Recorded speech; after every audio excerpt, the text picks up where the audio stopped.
Hello guys, कैसे हो आप। आज मेरे हिंदी यूट्यूब चैनल में आपका हार्दिक स्वागत है।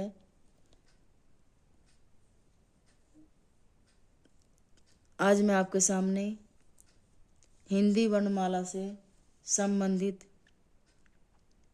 अल्पप्राण व महाप्राण के बारे में बताऊंगी। तो इसलिए शुरू करते हैं बिना देरी किए हुए कि अल्पप्राण व महाप्राण होते कहाँ, कैसे हैं और कैसे बनते हैं और कहाँ से बनते हैं।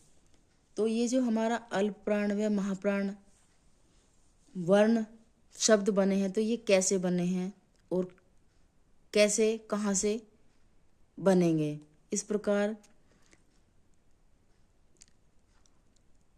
हिंदी की वर्णमाला में जो कचटतप होता है, हर वर्ग में 5 वर्ण होते हैं।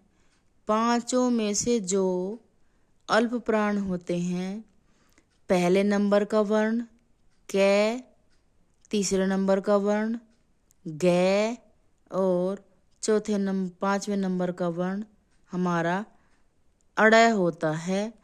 तो ये हमारा हर वर्ग का पहला व तीसरा व पांचवा वर्ण अल्प प्राण कहलाता है। पहला वर्ण, तीसरा वर्ण व पांचवा वर्ण हमारा अल्प प्राण कहलाता है। इन सब के अंतर्गत कुछ ये 4 वर्ण और जोड़े गए हैं, जिनको हम अल्प प्राण के नाम से भी जानते हैं, जिनको हम अंतस्थ कहते हैं, अंतस्थ वर्ण कहते हैं। प्लस इनमें अनुस्वार, एक अनुस्वार भी जोड़ दिया गया है, प्लस स्वर भी इनमें जोड़ दिए गए हैं। इस प्रकार अल्प प्राण की ध्वनियाँ 31 होती हैं। चलिए महाप्राण को जानते हैं। महाप्राण कौन कौन से होते हैं कचटतप के अंतर्गत। हर वर्ग का दूसरा व चौथा वर्ण हमारा महाप्राण होता है। ठीक उसी प्रकार हर वर्ग का दूसरा व चौथा वर्ण हमारा महाप्राण होता है। इनके अतिरिक्त हर वर्ग के दूसरे व चौथे वर्ण के अतिरिक्त इनमें और भी वर्ण जोड़ दिए जाते हैं, जिनको हम ऊष्म वर्ण के नाम से जानते हैं। जैसे हमारा शलजम हो गया, पेट पटासा हो गया और स हो गया और ये हमारा है हो गया। इन चारों को मिलाकर और इसके अंतर्गत विसर्ग वर्ण भी, एक विसर्ग वर्ण भी आ जाएगा। तो इस प्रकार इनकी ध्वनियाँ कुल 15 मानी गई हैं या 15 होती हैं। इनकी ध्वनियाँ 15 होती हैं कुल मिलाकर। 4 ऊष्म वर्ण प्लस एक विसर्ग, इस प्रकार ये इनकी ध्वनियाँ 15 होती है। अब आते हैं हम इनको क्या क्या हम कहते हैं। इनको हम घोषत्व भी कहते हैं, नाद भी कहते हैं,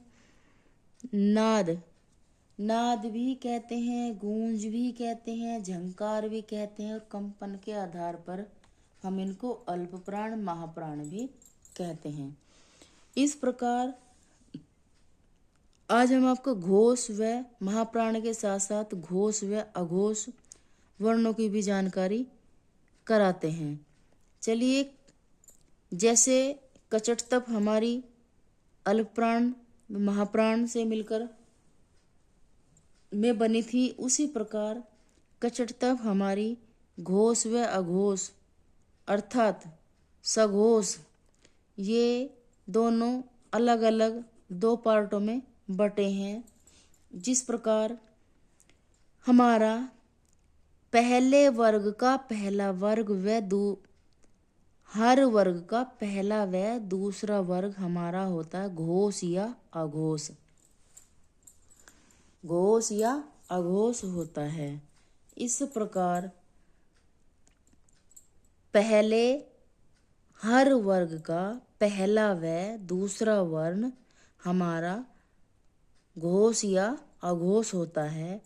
इस प्रकार इनके अतिरिक्त ये 3 शब्द इनमें सैशलजम, पेटपटासा व स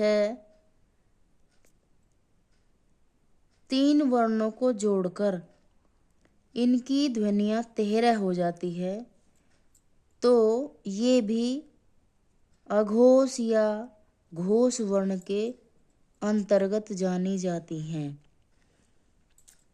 ये वर्ण तो होते ही हैं घोष व अघोष, अर्थात ये वर्ण भी घोष या अघोष के नाम से जाने जाते हैं। इस प्रकार इनकी संख्या 13 बताई होती है। अब आते हैं हम सघोष व्यंजन पर। जिस प्रकार अघोष में ये कोड बना है 1 व 2, हर वर्ग का पहला व दूसरा, इस प्रकार ये 12 नंबर का कोड बनता है। उसी प्रकार सघोष व्यंजन में भी हमारा कोड बनता है 3, 4 व 5वां।